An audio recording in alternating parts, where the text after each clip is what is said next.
로마서 3장 19절부터 28절까지 함께 읽겠습니다. 우리가 알거니와 무릇 율법이 말하는 바는 율법 아래에 있는 자들에게 말하는 것이니 이는 모든 입을 막고 온 세상으로 하나님의 심판 아래에 있게 하려 함이라. 그러므로 율법의 행위로 그의 앞에 의롭다 하심을 얻을 육체가 없나니 율법으로는 죄를 깨달음이니라. 이제는 율법 외에 하나님의 한 의가 나타났으니 율법과 선지자들에게 증거를 받은 것이라. 곧 예수 그리스도를 믿음으로 말미암아 모든 믿는 자에게 미치는 하나님의 의인이 차별이 없느니라. 모든 사람이 죄를 범하였음에 하나님의 영광에 이르지 못하더니 그리스도 예수 안에 있는 속량으로 말미암아 하나님의 은혜로 값없이 의롭다 하심을 얻은 자 되었느니라. 이 예수를 하나님이 그의 피로써 믿음으로 말미암는 화목 제물로 세우셨으니 이는 하나님께서 길이 참으시는 중에 전에 지은 죄를 간구하심으로 자기의 의로우심을 나타내려 하심이니 곧 이때에 자기의 의로우심을 나타내사 자기도 의로우시며 또한 예수 믿는 자를 의롭다 하려 하심이라. 그런즉 자랑할 때가 어디냐 있을 수가 없느니라. 무슨 법으로냐 행위로냐 아니라 오직 믿음의 법으로니라. 그러므로 사람이 의롭다 하심을 얻는 것은 율법의 행위에 있지 않고 믿음으로 되는 줄 우리가 인정하노라. 구속사의 좀 맥락을 따라서 좀 뼈대를 따라서 좀 저희들이 계속 말씀을 살펴보고 있습니다. 오늘도 본문은 로마서 3장 19절부터 28절까지 하나하나 세세하게 다루게 되면은 더 자세히 하게 되지만 오늘은 십자가에서 예수님께서 죽으신 우리가 죽었다 할 때 단순하게 그냥 죽었다라는 데만 의미를 두는데 왜 죽으셔야 됐는가에 대해서 오늘은 좀 살펴보고 그 십자가가 오늘 설교 제목처럼 형벌을 대속하는 우리가 대신 벌을 받아서 죽어야 되는데 영원히 죽어야 되는데 예수님께서 십자가에서 우리의 형벌을 대신 다 받으신 그런 죽음을 죽으셔야 됐던 그 이유 그리고 그 하나님의 계획과 작정하심 그에 대해서 우리가 좀 살펴보겠습니다. 구속사 흐름 따라 쭉 왔는데 어떻게 하다 보니 자연스럽게 어떻게 이렇게 일정이 맞아졌네요. 흔히들 오늘 고난주일이라고 표현을 하고 고난주간이라고 표현을 하는데 다음 주에 우리가 부활주일을 맞게 되는데 십자가의 의미에 대해서 좀 더 분명히 살펴보는 시간이 되었으면 좋겠습니다. 우리가 구속의 여정을 쭉 살펴보고 있는데 구속의 역사를 살펴보는데 우리가 전에 살펴봤던 것처럼 창조의 목적이 뭐였죠? 하나님께서 창조하신 목적, 특별히 인간을 창조하신 목적, 그게 뭐였죠? 뭔가 부려먹으려고? 일을 하지 않으면 먹고 살 수 없으니까 일을 시켜서 뭔가 지금 현대 사회에서 일을 안 하면 굶어 죽죠. 그리고 뭔가 대가를 치르지 않으면 뭔가 얻을 수 없죠. 그런 기브 앤 테이크? 그런 게 아니죠. 창세기 1, 2장에서 살펴본 것처럼 하나님께서 우리에게 모든 인간들의 각종 딱 하나 선악을 알게 하는 나무 외에는 모든 것을 누리는 거기에다가 하나님을 대신하는 대리 통치자로서의 영광과 그런 엄청난 지위와 명예까지 주셨죠. 시편 8편에 의하면 하나님보다 조금 못하게 창조하셨다는 그런 엄청난 표현. 모든 새와 물고기와 짐승들이 다 너의 말을 들을 것이라는 하나님의 그 위임, 엄청난 부요와 자유와 권리를 가지고 창조하신 목적이 뭐라고요? 하나님께서 인간에게 이런 것들을 가지게 하신 하나님의 창조의 목적은 하나님의 영광과 부요와 기쁨을 하나님과의 사랑의 관계를 통해서 누리라고 주신 거죠. 하나님은 인간을 통치하고 하나님은 인간에게 모든 것이 되시고 그리고 사람은 하나님께 표현은 그렇지만 마치 꼭 사람이 하나님께 전부인 것처럼 하나님도 우리를 사랑하시는데 어떻게 사랑하시죠? 우리가 하나님께 그 통치에 순종하는 것처럼 하나님은 우리를 통치하시죠. 하나님이 통치하시고 우리는 순종하는 방식으로 그 사랑의 관계를, 화목의 관계를, 모든 기쁨과 부여와 공급의 관계를 그렇게 즐겁게 기쁨 가운데 누려가는 거죠. 창조의 목적이 그렇다면 구원의 목적도 뭐라고요? 동일합니다. 임마누엘, 하나님 우리와 함께 계시다. 하나님만이 전부가 되시고 하나님만이 유일한 길과 진리와 의와 생명의 방법이며 하나님만이 모든 것이다. 창조와 구원의 목적이 똑같죠. 마찬가지로 창조의 방법과 구원의 방법도 사실은 동일하다고 이해하시는 게 좋습니다. 창조의 방법이 어떻게 되었죠? 무에서, 기독교에서 이야기할 제일 대표적인 건 무에서 유로 창조하시죠. 그 무에서 유를 끄집어냈다는 표현입니까? 우리가 표현을 할 때 마치 from 무 to you 이러면은 마치 없는 것으로부터 뭔가 끄집어냈다는 표현 같은데 그건 언어적인 표현이고 이거죠. 없는 것에서 있는 것을 만들어냈다. 그 말은 없는 것을 있는 것으로 마치, 그죠? 있다와 없다는 그거는 구분이라는 단어로도 표현할 수 없는 거죠. 그죠? 우리가 만약에 뭔가를 봤다. 안 봤다고 거짓말은 할 수 있지만 본 거는 어때요? 그거는 이제 더 이상, 그죠? 본 게 아닌 게, 표현이, 본 게 아닌 게 되죠. 아닌 게 될 수는 없죠. 그것처럼 무에서 유를 창조하신, 결국 이 표현은 하나님만이 하실 수 있다는 표현과도 연결이 되는데, 무에서 유를 창조하셨죠. 없는 것에서. 그죠? 인간의 창조 능력 또는 뭐 창조성을 발휘하지 않는데 인간의 창조는 뭐예요? 있는 것을 가공하는 것에 불과하죠. 그죠? 하나님은 무에서 유를. 마찬가지로 죄인들, 아담의 범죄 이후로 모든 인간들은 죄인으로 태어나고 죄인으로 살다가 구원을 받지 않고 하나님의 구원을 거부한다면 어떻게 되죠? 영적으로 죽어서 심판과 저주 아래 비참하고 끔찍하게 살다가 결국은 또 어떻게 해요? 그 삶은 뭐라고 표현할 수 있죠? 한 단어로 고통 속에 사는 거죠. 하나님 없는 고통 속에 살다가 영원한 고통 속에 살게 되죠. 영원히 고통받게 되죠. 그래서 영적으로 죽어 있다가 나중에는 육체도 죽게 되고 나중에는 어떻게 된다고요? 나중에는 그 육체와 영원히 고통과 아픔 속에, 두려움 속에 하나님의 은혜의 박탈을, 하나님께로부터 오는 어떤 공급도 받지 못하는 그런 외로움, 두려움, 괴로움, 모든 박탈 속에 살게 되는 거죠. 창조와 구원의 목적이 동일했듯이 임마누엘, 하나님과의 화목이었듯이 창조의 방법과 구원의 방법도 오직 하나님의 은혜의 방법, 오직 하나님만이 하실 수 있다. 그것이 하나님의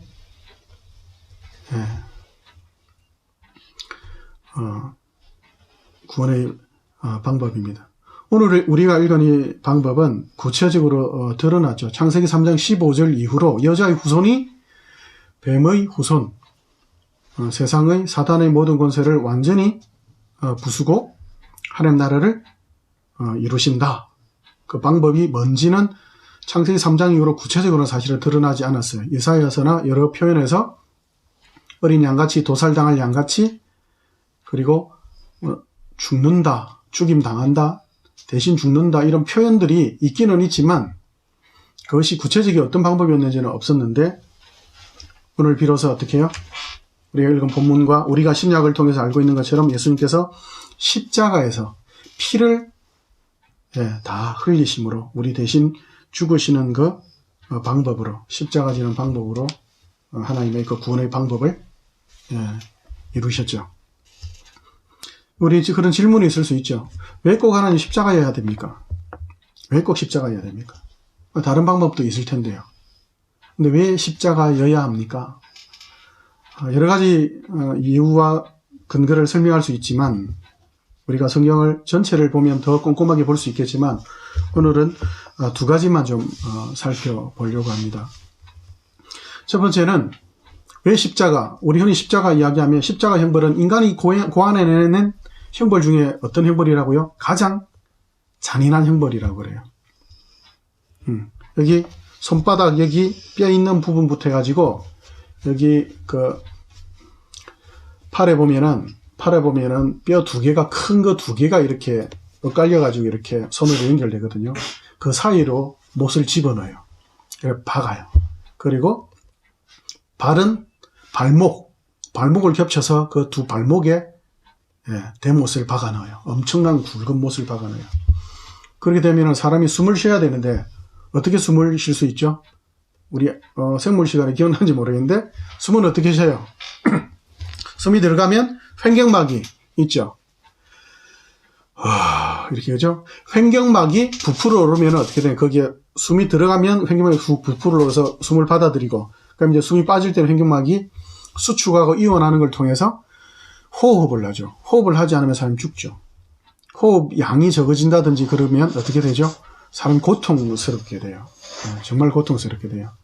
뭐 병원에서는 사람의 죽음을 뭐 간단하게 표현할 때에 심폐기능정지 이렇게 하잖아요. 호흡과 심장 뛰는 거, 그게 두 개가 정지하면 죽어서 돌아가셨습니다 라고 표현하는데, 십자가에 달리면 숨을 쉬려면 우리 가슴이 이렇게 약간 이렇게 올라가잖아요. 근데 십자가에 달리면 그게 안 됩니다. 그게 안 되고 이렇게 꼭 엄청난 가쁜 숨을 들이셔야만 숨을 쉴 수 있어요. 근데 숨을 쉬려고 하면 고통스럽고, 또 숨을 안 쉬면 호흡이 안 되니까 또 고통스럽고, 결국 고통 속에 죽는데, 대부분은 하루 종일, 대부분은 한 하루에서 이틀, 건강한 사람은 뭐 일주일 넘게도 살아있다가 어떻게 되냐, 점점 피가, 그리고 사람의 수분이 점점 말라서 그렇게 죽어가는 엄청나게 끔찍한 형벌이에요. 예수님께서는 6시간 동안 달려 계시다가 죽으셨는데, 어떤 인간들이 그런 표현을 해요. 뭐 예수님 6시간밖에 안 있었다고. 그 참 인간들이 참 못된 표현인데, 따지고 보면 건강한 사람들은 뭐 일주일도 있는 사람이 있는데, 예수님은 뭐 기껏해야 6시간 있었잖아. 그 말은 예수님의 육체가 얼마나 연약했는지를 사실은 더 증거하는 거죠. 그 연약한 몸으로 십자가까지 우리를 대신해서 벌 받으셨다는 걸 이야기하는 거죠. 근데 왜 굳이 십자가를 지셔야 하는가? 그건 이 십자가는 뭘 이야기하죠? 하나님께서 인간을 심판하시고 저주하셨다는 것을 가장 극명하게 상징적으로 그리고 실제적으로도 드러내는 거죠. 인간의 비참한 형편을 드러내는 거예요. 하나님을 떠난 인간, 하나님을 거부하고 반역해서 자기가 하나님이 되겠다고 반역을 했는데 결국 그 결과는 뭐예요? 하나님을 거부하고 하나님이 없다. 하나님의 부재와 하나님의 거부 반역이 뭐예요? 그게 죄입니다. 그 죄의 결과가 뭐죠? 그 죄의 책임. 그 죄의 결과는 죽음이에요. 죽음이고, 그렇다면 인간들은 어떻게 되죠? 아담이 범죄한 이후로 바로 육체는 죽지 않았죠. 그러나 뭐가 죽게 된다고요? 하나님을 거부하는 모든 인간은 뭐로? 영적으로 죽은 상태가 되는 거예요. 결국 영적으로 죽는다는 것은 결국 그 육체도 어떻게 되는 거예요? 육체도 결국 한계를 가지게 되니까 시간이 지나면 죽죠. 결국은 영적으로 죽는다는 것은 유일한 생명이고 영생의 근거이신 하나님을 떠난다는 것은 결국 모든 인간은 시한부 인생으로 태어난다는 거예요. 물고기가 태어나자마자 어떻게 해요? 바다 밖으로 나온다는 거하고 똑같은 거예요. 물고기가 태어났어요. 태어났는데 바다 밖에 태어났어. 물 밖에 태어났어. 그럼 결국 시한부죠. 얼마나 사느냐, 1분을 사느냐, 2분을 사느냐, 그건 의미가 없죠. 50년 사느냐, 100년 사느냐, 결국 마찬가지죠. 다 시한부로 태어나죠. 그리고 시한부로 영적인 죽음, 죄의 책임과 함께 인간에게는 뭐가 있죠? 그 죄의 아담의 후손으로서 죄인으로 태어나는 모든 인간들은 죄의 책임인 죽음을 모두가 짊어지고 살죠. 마찬가지로 또한 그 죄가 인간의 모든 전인격을 오염시키고 있죠. 그 죄의 책임인 죽음과 그 죄의 오염에서 벗어날 수 있는 인간은 아무도 없죠. 아무도 없죠. 그래서 결국 인간들은 어떻게 해요? 하나님을 떠나서 거부한 인간들이 영적으로 죽어 있다가 결국 의와 진리와 생명, 거룩이라는 하나님의 모든 공급을 다 거부하고 인간의 모든 정욕과 욕심 가운데, 비참한 가운데, 끔찍한 가운데 영적으로 죽어서 살다가, 고통 속에 살다가 결국 하나님께 은혜마저도, 하나님의 구원의 은혜마저도 거부하게 되면 어떻게 된다고요? 결국 영원히 고통할 수밖에 없는 거예요. 그것을 하나님께서, 예수님께서 십자가를 대신 지시는 것을 통해서 너희들의 지금 형편이 어떤지 아느냐? 너희들이 지금 죄로 오염된 형편과 처지, 그리고 죽음이라는 것이 단순히 그냥 숨이 끊어지고 그냥 죽으면 끝이지, 그게 아니라는 걸 제발 좀 알아라. 너희들의 죄의 책임인 죽음이 얼마나 끔찍하고 죄의 오염된 그 인생으로 산다는 것이 얼마나 비참하고 얼마나 끔찍한 일인지를 제발 좀 알아라 라고 십자가로 보여주신 거예요. 그 십자가는 단순하게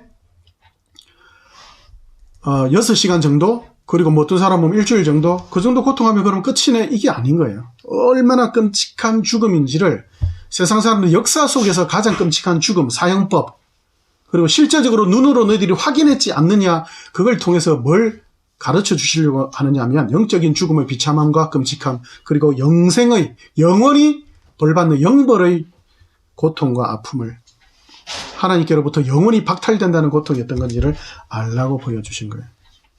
그래서 이 십자가의 이 고통은 성경에서 그 당시에 가장 끔찍한 고통이었을 뿐만이 아니라 하나님께서 이미 구약에서 약속해 놓으신 심판의, 그 하나님의 약속대로 심판하신 그것을 그대로 드러내신, 완성하신 것을 이야기합니다.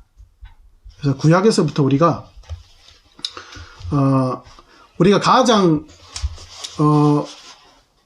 가장 힘들고 가장 그리고 좋다라는 표현들이 여러 가지가 있는데, 뭐 다른 표현들 중에서 어떤 장소적인 개념으로 볼 때, 야, 여기 지옥 같다 또는 천국 같다, 이런 표현이 뭐예요?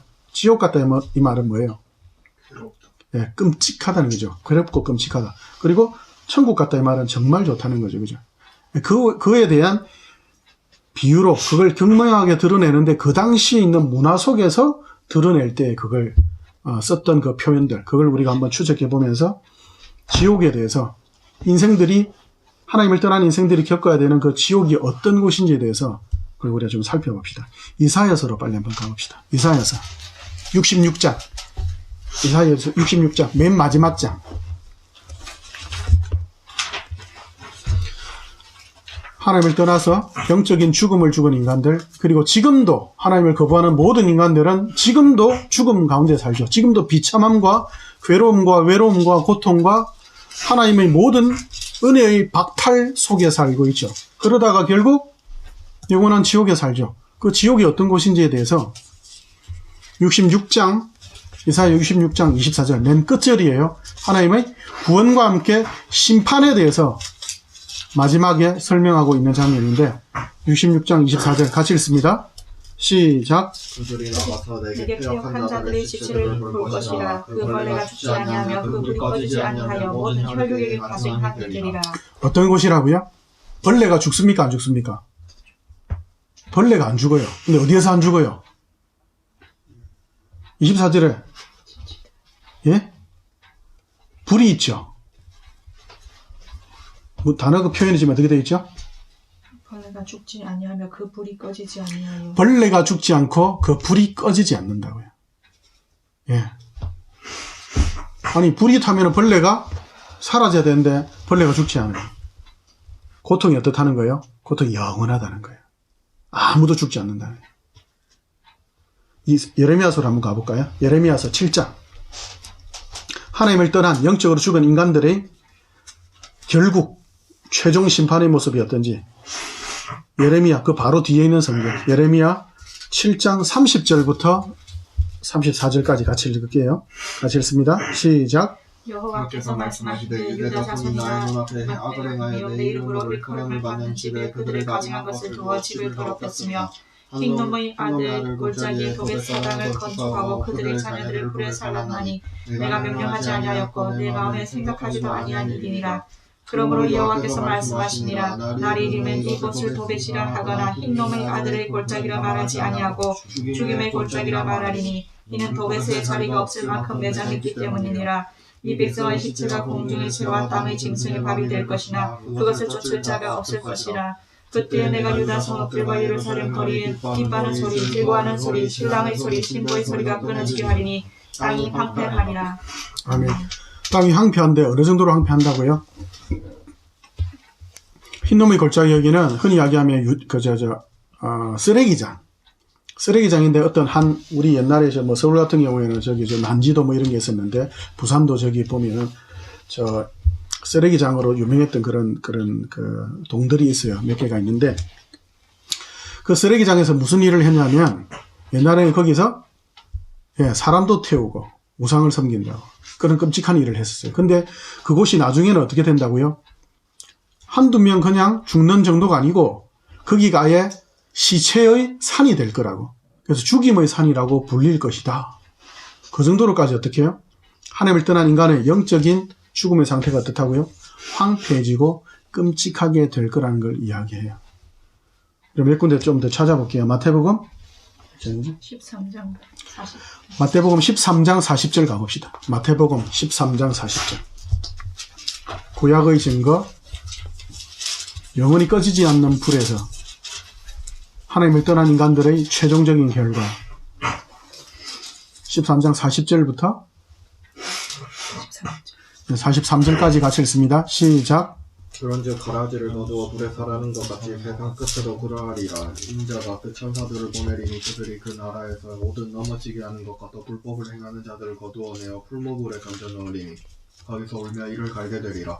그때 이인들은 자기 아버지 나라에 새해와 같이 빛나리라. 듣는 자는 들으라. 믿지 않는 자들, 하나님을 거부하는 자들, 영적으로 죽은 인간들은 어떻게 된다고요? 불못에, 그죠? 불탄다고요.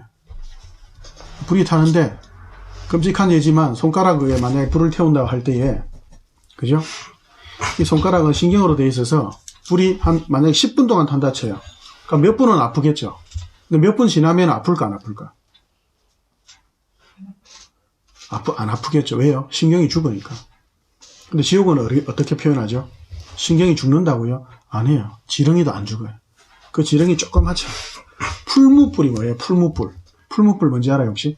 대장간 같은 거 있었어요. 맞아. 대장간. 근데 대장간의 온도보다 지금 우리나라에 있는 가장 큰 풀무불이 뭐죠? 원절.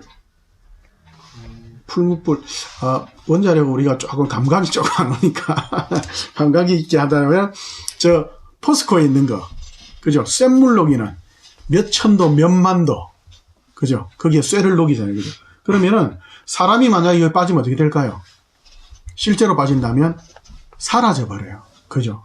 그 흔적도 없이 녹아버려요. 근데 지옥은 어떻다고요? 녹지 않는다, 꺼지지 않는다고요. 뭘 이야기하는 거예요? 고통이, 외로움이, 아픔이, 슬픔이, 비참함이, 비통함이 해결되지 않는다고요. 해결되지 않는. 억울함이, 그 억울함이 어떻게 해요? 사람이 억울함이 너무 심하면 어떻게 되는지 아세요? 억울함도 너무 심하면 사람이 미쳐요. 이렇게. 미쳐버려요. 어떤 할머니가 자기 보는 앞에 며느리가 강간당하고 자기 아들은 총살당하고 손주는 귀머거리가 돼버리고 손주가 말도 못하게 되면 그 할머니는 어떻게 될까요? 미쳐버려요. 실제적으로 일제시대 때나 수많은 전쟁시대 때에 잔인한 인간들의 모습 속에서 일어났던 일이에요. 근데 그게 어떻게 된다고요? 그 모든 분노, 원한, 억울함, 피곤함, 아픔, 고통 절대로 그게 해결되지 않는 곳이 지옥이라고요. 왜요? 하나님을 거부한 인간들의 결과, 영적인 죽음의 결과, 구원받지 않은 인간들의 결국이 어떻다고요? 6시간, 6년, 잠깐 100년만 고통하는 게 아니고 죽음은 끝이겠지, 자살하면 그만이겠지가 아니고 예수 믿지 않는 사람들의 죽음은 뭐라고요? 예수 믿지 않는 사람들의 죽음은 마치 큰 문 있죠. 철문 같은 거. 큰 문 쫙 열면은 삐걱하고, 그죠? 삐 하고 열리잖아요. 그죠? 믿지 않는 사람들에게 죽음이란 마치 삐걱하고 열리는 지옥문의 비명소리 같은 거예요. 근데 반면 우리가 좀 읽은 것처럼 믿는 자들에게는 뭐라고요? 천국에서 어떻게 빛난다고요? 해같이 빛난다고요. 신자들에게 있어서 죽음이란 천국 문이 열리는 그런 환호성소리인 거예요. 완전 다르죠. 이 믿지 않는 자들에게, 이 믿지 않는 자들의 죽음에 있어서 그 다음에 또 한 가지로 이 영원한 고통에 대해서 표현한 것이 불못이라면, 하나 더 우리가 좀 대표적으로 자주 나오는 표현이 있어요. 그 하나만 좀 찾아볼게요. 마태복음 8장으로 가봅시다. 지금 마태복음이죠. 벌써 8장 12절. 성경에 최종 심판에 대해서 항상 믿지 않는 자들에게 공통적으로 나오는 표현이에요. 마태복음 8장 12절 같이 읽습니다. 시작. 그 나라의 본 자손들은 바깥 어두운 데 쫓겨나 거기서 울며 이를 날려들이라. 아멘. 마태복음 다른 데도 그렇고 누가복음 마가복음 많아요. 마가복음 9장에도 있고 누가복음에도 있고 쭉 있는데, 마태복음 쭉 있는데 공통적으로 나타나는 게 뭐냐면 심판받은 자들의 모습에 대해서 어떻게 표현하냐면 바깥에 그리고 어두운 데라는 표현이 있어요. 요즘 어둡다 해봐야 워낙 가로등이 많아서 모를 텐데, 바깥이다 그리고 어두움이다 이 말은 혼자라는 거죠. 그리고 엄청난 극도의 뭐예요? 극도의 외로움과 극도의 모든 것으로부터의 박탈, 모든 권리, 모든 해결, 모든 것으로부터의 박탈과 바깥이라는 것은 극도의 자기 자신조차도 자기를 알아볼 수 없는 어두움, 자기도 자기를 알 수 없고 여기가 어디고 저기가 어디고 전혀 알 수 없는 극도의 외로움과 박탈과 고통과 그걸 다 표현하는 거죠. 그래서 불못이라는 표현과 바깥 어두운 데라는 표현은 내적인 그뿐만 아니라 외적인 고통, 내적인 외적인 괴로움, 내적인 외적인 고통, 내적인 외적인 외로움, 내외적인 모든 박탈과 모든 아픔, 그것을 다 이야기하는 거예요. 그것이 왜 생겨나게 됐다고요? 하나님을 거부한 인간들의 당연한, 왜요? 하나님이 전부시잖아요. 창조주잖아요. 하나님만이 공급하실 수 있잖아요. 하나님의 의와 진리와 생명의 유일한 공급처인데 하나님을 거부해버리면 어떻게 되죠? 하나님이 전부신데 전부를 거부해버리면 뭐가 되는 거예요? 전부를 거부해보면 nothing이 되잖아요. 당연히 어떻게 되는 거예요? 지옥 외에는, 죽음 외에는 인간이 경험할 수 있는 건 아무것도 없죠. 허물과 죄로 죽은 우리의 영적인 상황 속에서, 그죠? 그 상태가 얼마나 끔찍한지 아느냐? 왜 예수님이 십자가에서 죽으셔야 되는지 이해하느냐? 너희들의 죄의 결과, 그리고 지금 하나님을 거부하고 지금 살아가고 있는 모습뿐만 아니고 앞으로 영원히 너희들이 육체로 죽어서 지옥에서 살아가야 되는 그 모습 자체도 이 정도로 고통스럽단다. 제발 알아라. 너희들의 꼬라지, 너희들의 형편이 이렇단다. 십자가에 달린 예수를 보며 네 모습인 것을 알아라. 이걸 분명히 이야기하시는 거예요. 그 다음에 사실은 두 번째, 이게 더 핵심적인 거예요. 첫 번째는 우리에게 초점을 맞춰서 좀 본다면, 두 번째는 사실 이게 더 십자가를 통해서 하나님께서 분명하게 드러내시려고 하는 거예요. 왜 예수께서 꼭 하나님께서 십자가에 못 박으셔야 되는가? 이것은 하나님께서 인간을, 그리고 전 인류에 대한 심판과 저주의 문제를 해결하시겠다고 하신 하나님의 계획과 뜻이 즉흥적인 것이 아니라 하나님께서 분명하게 약속하시고 하나님께서 계획하신 속에 하나님께서 철저하게 주권적으로 하나님만이 유일한 심판주시다. 나만이 심판할 수 있다. 너희들은 심판하면 안 돼. 나만이 유일한 심판자야. 나만이 절대 주권자야라는 걸 분명히 드러내시는 사건인 거예요. 이 심판은 내가 한 거야. 너희들이 예수님을 십자가에 못 박였다고 아니야. 내가 너희들에게 허락한 거야. 내가 예수를 십자가에 죽인 거야. 내가 죽인 거야. 아버지인 내가 내 아들 예수 그리스도를 십자가에 죽인 거야. 이걸 분명히 드러내는 거예요. 신명기서로 가봅시다. 신명기 21장. 신명기 21장.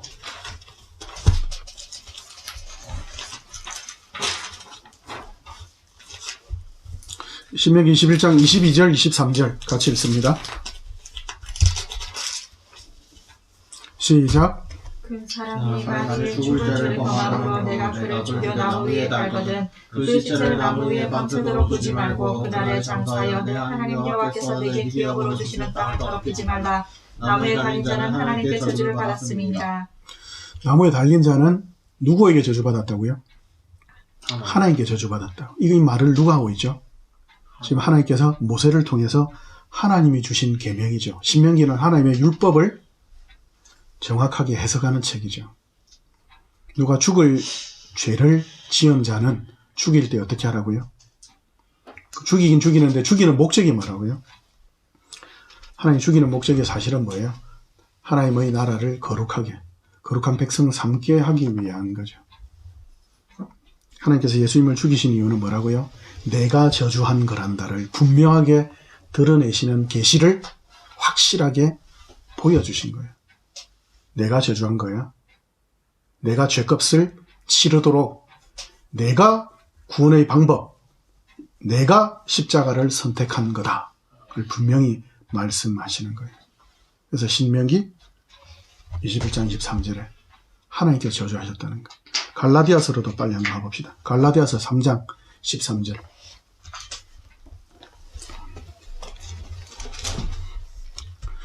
신구약에 합쳐서 하나님의 율법에 대해서 그리고 성경, 신학에 대해서 가장 제대로 이해하고 있고 가장 잘 설명하고 있는 두 사람, 대표적으로 모세와 바울인데 바울의 이야기를 볼까요? 갈라디아서 3장 13절 같이 읽습니다. 시작.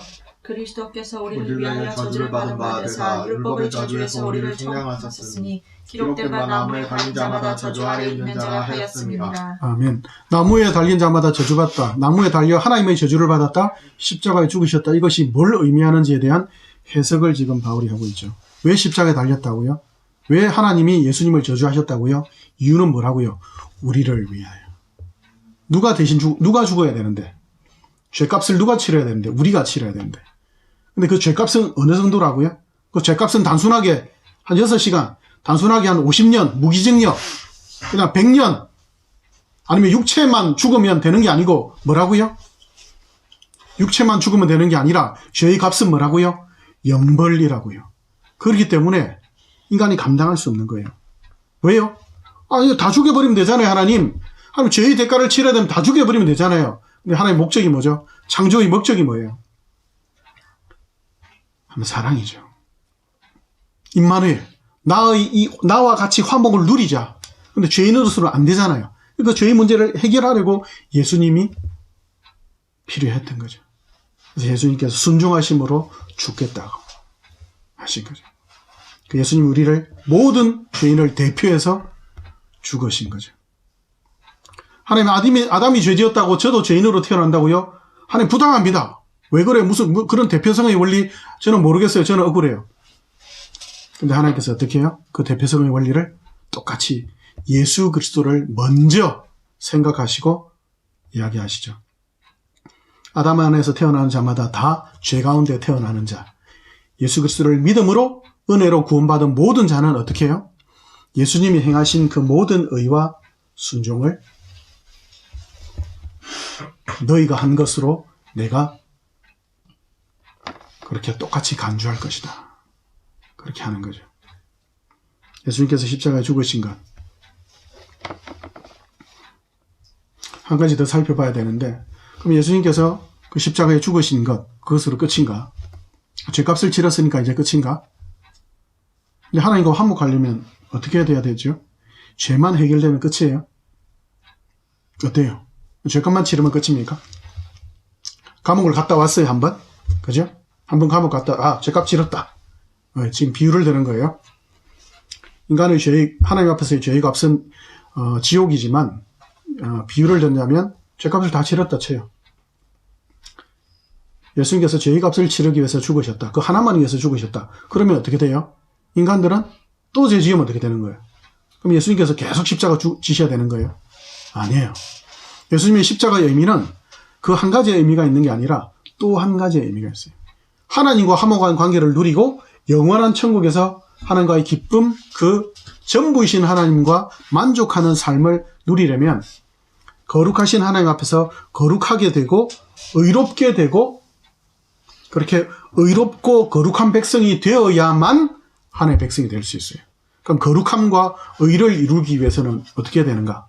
하나님의 100%의 뜻, 하나님의 100%의 계획과 하나님의 100%의 소원에 만족하는 순종이 있어야 되는 거예요. 인간으로서는 가능합니까? 안 가능합니까? 에베소서로 한번 가볼까요? 에베소서로 가봅시다. 우리가 로마서에서도 계속 살펴봤지만 의인은 없나니 하나도 없다라고 그러죠. 입술, 혀, 목구멍, 손발 모든 것이 죄밖에 행하지 않는다. 그 표현에 대해서 적나라하게 한 단어로 딱 표현하는 게 있죠. 에베소서 2장 1절부터 3절까지만 우리 같이 읽읍시다. 시작. 그는 허물과 죄로 죽었던 너희를 살리셨도다. 그때 너희는 그 가운데서 행하여 이 세상 풍조를 따르고 공중의 권세 잡은 자를 따랐으니 곧 지금 불순종의 아들들 가운데서 역사하는 영이라. 전에는 우리도 다 그 가운데서 우리 욕심을 따라 지내며 육체와 마음에 원하는 것을 하여 다른 이들과 같이 본질상 진노의 자녀이었더니. 믿지 않는 사람, 하나님을 떠난 영적으로 죽은 인간들의 모습이 뭐라고요? 죄와 허물로 죽은 시체라고요. 그리고 좀 더 적극적으로 표현하면 누구를 따랐다고요? 사탄을 따랐다고요. 사탄을 왕으로 섬겼다고요. 거기에 뿐만 아니라 또 3절에는 더 적극적인 표현이 있죠. 누구라고요? 사탄의 자식이었다고요. 진노의 자식이었다고요. 그런 인간들이 하나님의 의를, 사탄은 거짓의 아버지, 불순종의 아버지죠. 근데 불순종의 아버지, 거짓의 아버지, 시체한테 야 너 일어나. 야 너 거기 누워있으면 안 돼. 천국 가야지. 그렇게 있으면 너 어떡하냐? 들립니까? 볼 수 있어요? 야 왼쪽으로 돌아 누워. 이거 불가능하죠. 죄의 문제가 해결됐다 하더라도 하나님을 떠난 인간의 모습은 마치 시체처럼 의를 행할 수는 결코 없죠. 2장을 더 넘겨볼까요? 한번 에베소서 4장으로 가봅시다. 에베소서 4장 17절부터 19절까지 같이 한번 읽어볼게요. 같이 읽습니다. 시작. 그러므로 내가 이것을 말하며 주 안에서 증언하노니 이제부터 너희는 이방인이 그 마음의 허망한 것으로 행함같이 행하지 말라. 그들의 총명이 어두워지고 그들 가운데 있는 모지함과 그들의 마음이 굳어짐으로 말미암아 하나님의 생명에서 떠나 있다도다. 그들이 감각 없는 자가 되어 자신의 방탕에 방임하여 모든 더러운 것을 욕심으로 행하되. 예, 보세요. 총명이 어두워지죠, 그죠? 모든 욕심을 따라 행하는데 총명이 뭐죠? 지적으로 하나님을 아는 그 모든 지적인 것, 그리고 정서적으로, 열심적으로도 어떻대요? 욕심을 따라 뭘 행하죠? 예, 더러운 것을 행하죠. 우리가 똥이 더럽다고 알면 우리 가까이 갑니까? 안 갑니까? 그걸 손으로 잡습니까? 안 잡습니까? 안 잡죠. 근데 지금 성경에서 뭐라고 이야기해요? 열심히 똥을 잡고 있다고. 열심히 연탄 구덩이 속에 뒹굴고 있다고. 예, 뭐라고 표현되어 있죠? 감각이 없다고, 무감각하다고요. 그죠? 시체니까요. 그런 자들이 의를 행할 수 없죠. 예수님께서 십자가에서 죽으신 이유는 인간들의 죄의 책임과 그 죄의 오염이 얼마나 심각한지를 제발 알아라. 제발 알아라. 너희들의 형편을 알아라. 너희들 죄 가운데 있단다. 너희들 지금 심판 중에 있단다. 하나님의 진노 받고 있는 중이란다. 저주 아래 있단다. 지금 내 이 고통을 통해서 십자가에 달린 예수 그리스도의 고통을 보면서 지금 너희들이 고통 중에 있다는 걸 알아라. 지금 너희들이 시체라서 돈에 미쳐서, 쾌락에 미쳐서, 명예에 미쳐서, 무언가에 미쳐서 너희들이 지금 무감각해서 모르고 있지. 너희들은 지금 비참한 상태란다. 고통 중에 있단다. 그대로 있다가는 영원히 불타는 꺼지지 않는 지옥에서 고통받을 거야. 그거 분명히 알아라. 그 죄의 문제를 내가 해결하러 왔다. 그 다음에 예수께서 십자가를 지셨죠. 어떻게 해요? 순종으로. 아버지여, 이 잔이 내게서 지나가기를 원합니다. 그러나 내 원대로 마시고 아버지의 뜻대로 하시옵소서. 33년 동안 사셨던 그 전 인생을 걸쳐서 어떻게 해요? 예수님은 하나님께 100% 순종하셨죠. 100% 순종하셨죠. 하나님의 의를, 하나님 요구하시는, 하나님을 만족시키는 의를 유일하게 완성하셨죠. 마침내 십자가에서 죄의 문제와 의의 문제, 불순종의 문제, 불순종의 책임, 죄의 책임과 죄의 오염의 모든 문제들을 해결하시고 십자가를 통해서 하나님께 순종하는 하나님의 의의 문제도 완전하게 해결하셨죠. 왜 십자가여야 됩니까? 왜 예수여야만 합니까? 모든 인간은 죄인이기 때문에 죄 없는 인간은 예수밖에 없으니까. 그리고 하나님의 의, 하나님이 요구하시는 의를 100% 만족하려면 전능자이신 하나님 외에는 하나님을 제대로 알 수도 없고 행할 수도 없으니까 전지전능한 하나님만이, 그러나 하나님만으로는 안 되고 사람을 대표해야 하기 때문에 예수 그리스도, 하나님이신 예수 그리스도, 그분만이 죄의 문제와 의 문제를 해결할 수 있었다는 거죠. 이 하나님의 계시, 뭘 드러내죠? 창조의 목적이 뭐였다고요? 구원의 목적이 뭐라고요? 우리를 부려먹으려고 전부이신 하나님의 그 은혜를, 그 사랑을 누리고 같이 가자. 같이 누리자. 그걸 위해서 예수님께서 십자가 지신 거죠. 하나님의 사랑 앞에, 하나님의 계획과 이 성실하신 하나님의 은혜 앞에 우리는 어떤 방법이나 어떤 조건에 신경을, 마음을 쓸 때가 너무 많아요. 교회 생활에서나 살아가는 삶에 있어서 조건을 따지고 환경을 따지고 어떻게 전도해야 되느냐, 어떻게 좀 부자가 되고 공부도 잘하고 좀 좋은 대학 가고 좋은 부모 만나고 등등. 그러나 하나님께서 모든 허락하신 것들은 하나님을 알고 구원받기에 조금도 부족함이 없는, 오히려 인간들은 에덴에서조차도, 부족함이 전혀 없는 에덴에서조차도 하나님을 거부하고 범죄하는 그런 모습을 보인다면, 하나님 십자가 위에서도 예수님은 순종으로, 사랑으로 하나님의 의를 완성하셨죠. 우리가 전도한다. 이 비참하고 저주 아래 있는 사람들 이대로 두면 어떻게 돼요? 죽어가요. 지옥 가요. 그럼 우리는, 예수 믿는 자들은 그럴 수 없잖아요. 그를 두고 볼 수 없잖아요. 어떻게 전도해야 됩니까? 특별한 전도 방법이 있는 게 아니에요. 인격적으로 훌륭해야 되고 공부도 잘하고 전교 1등이나 뭐 이렇게 좀 부자나 좀 멋있고 잘생긴 애들이 전도하면 잘 되고, 그리고 전도 방법 성경도 줄줄줄줄줄 하고 막 목사처럼 신학생처럼 똑똑해야만 전도하고, 아니에요. 성경에 있는 그대로, 배운 그대로 하나님이 주인이시다. 예수님이, 우리가 하나님을 거부해서 죽어 지옥 갈 수밖에 없는데 예수님이 대신 죽어서 구원해 주셨다. 예수 믿고 천국 가자. 얼마나 간단해요. 성경에 있는 이 내용 모른다면 읽어서라도 그렇게 하면 돼요. 특별한 방법이 있는 게 아니에요. 부자만, 힘 있는 자만, 능력 있는 자만 아니라 하나님의 은혜를 따라서 이렇게 가는 겁니다. 어떤 마음으로? 겸손히. 감사할 수밖에 없죠. 우리가 할 수 있는 게 없잖아요. 우리가 한 것도 없잖아요. 하나님 우리에게 원하시는 게 뭐죠? 하나님 은혜 가운데 만족하며 기쁨 가운데 살아가라. 의와 거룩함을 따라서 살아가라. 왜 그렇죠? 왜 의와 거룩함을 하나님께서 계속 원하시죠? 우리에게 전도하라고, 우리에게 거룩하게 성화, 점점 거룩하게 더 자라가라. 예수 그리스도 안에서 예수 그리스도의 장성한 분량까지 자라가라고 끊임없이 요구하시는 게 뭐죠? 그게 영광이니까요. 그게 기쁨이니까요. 우리가 조금 전에 살펴봤잖아요. 하나님을 떠난 인간들의 비참함, 더러움, 추함. 그렇다면 당연히 하나님께서 그 더러움 속에 있으라, 그 악함 속에, 비참함 속에 그대로 있으라, 그런 부모가 있어요. 마찬가지로 하나님께서 의와 거룩을 끊임없이 요구하시는 단 하나의 이유는 내 자식이니까, 정말 기쁘고 영광스러운 거니까 요구하시는 거죠. 하나님께서 우리에게 뭐라고 이야기하시죠? 네 눈이 범죄하거든 네 눈을 빼버려. 아니, 눈 하나 없이 천국에 가는 게 낫지 않냐? 멀쩡한 몸으로 지옥 가는 것보다 눈 하나 없이 천국 가는 게 낫잖아. 다리가 범죄하면 다리 잘라버려. 다리 하나 없이 천국에 가는 게 더 낫잖아. 잔인한 걸 이야기하는 게 아니에요. 그만큼 제발 좀 지옥 가지 마. 그리고 그 죄가 얼마나 비참한지 제발 좀 알라는 거예요. 눈 하나 빼고 다리 자르고, 그럼 그 죄 지을 때마다 그러면 우리 중에 살아있을 사람 아무도 없어요. 뭘 이야기하는 거예요? 그만큼 죄가 끔찍하단다. 죄의 오염이 그만큼 지독하단다. 제발 영적인 의와 거룩을 쫓아 살아가라. 그게 기쁨이란다. 그게 영광이란다. 제발 천국에 가야 한단다. 지옥을 향해 가는 저들을 불쌍히 여기며 거룩하게 살아라.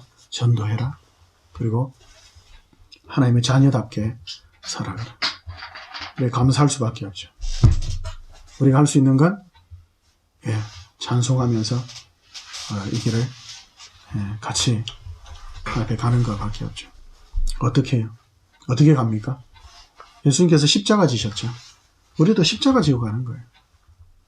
내 생각, 내 고집대로가 아니라 하나님의 말씀대로 십자가 지고 사랑과 희락과 화평과 온유와 오래 참음과 절제와 양성과 충성으로 그렇게 바보 같지 않습니까? 아니, 오직 하나님의 은혜와 지혜, 하나님께서 하신단다.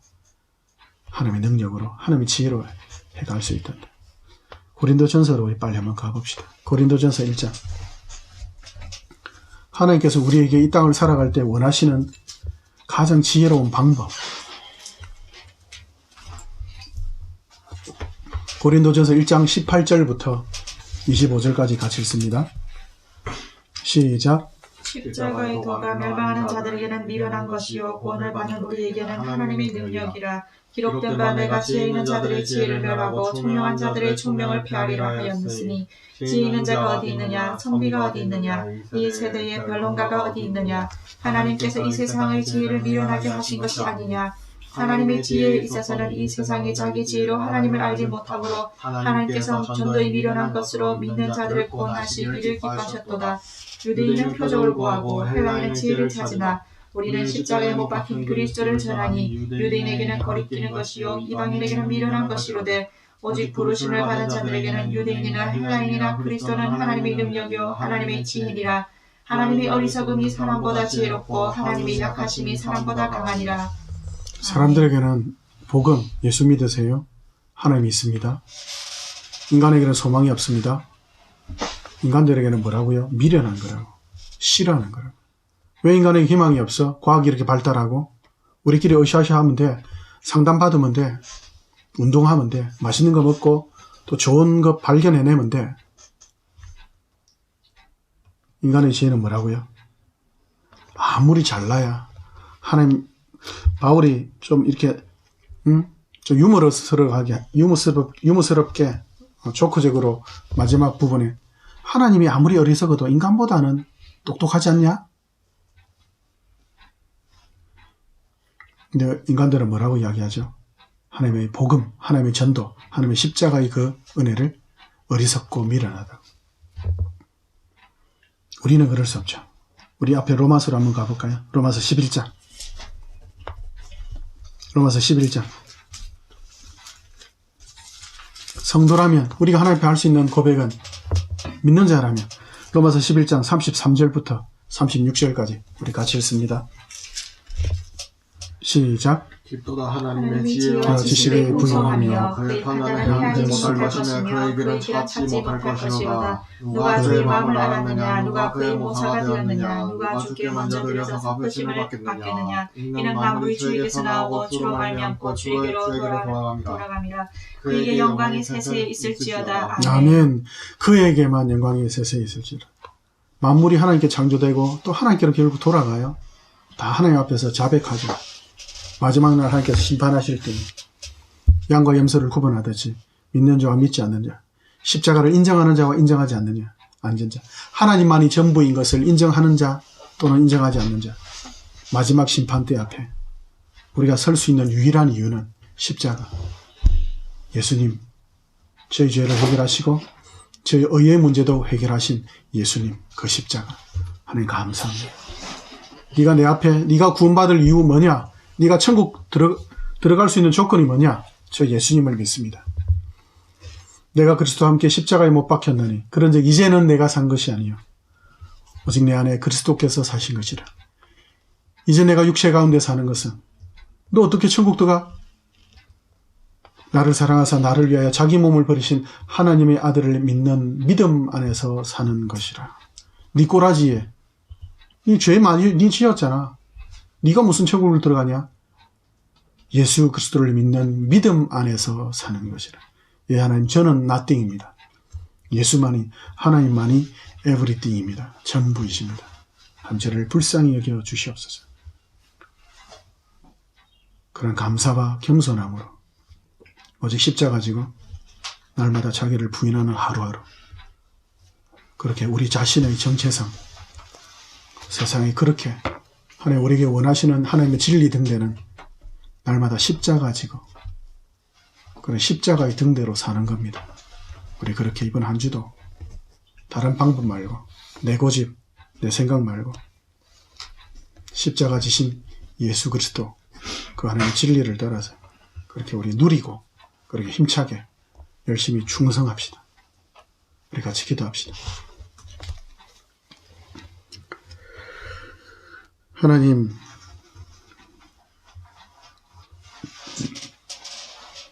십자가가 믿지 않는 자들에게는 어리석고 미련한 것이지만 오직 성도들에게는 하나님의 지혜요 능력인 것을 하나님 고백합니다. 하나님 감사합니다. 너무나 놀라워서 깊도다 하나님의 지혜와 지식의 풍성함이요라고. 누가 하나님의 지혜를 헤아릴 수 있느냐고. 도대체 누가 하나님께 충고 한마디라도 할 수 있느냐고.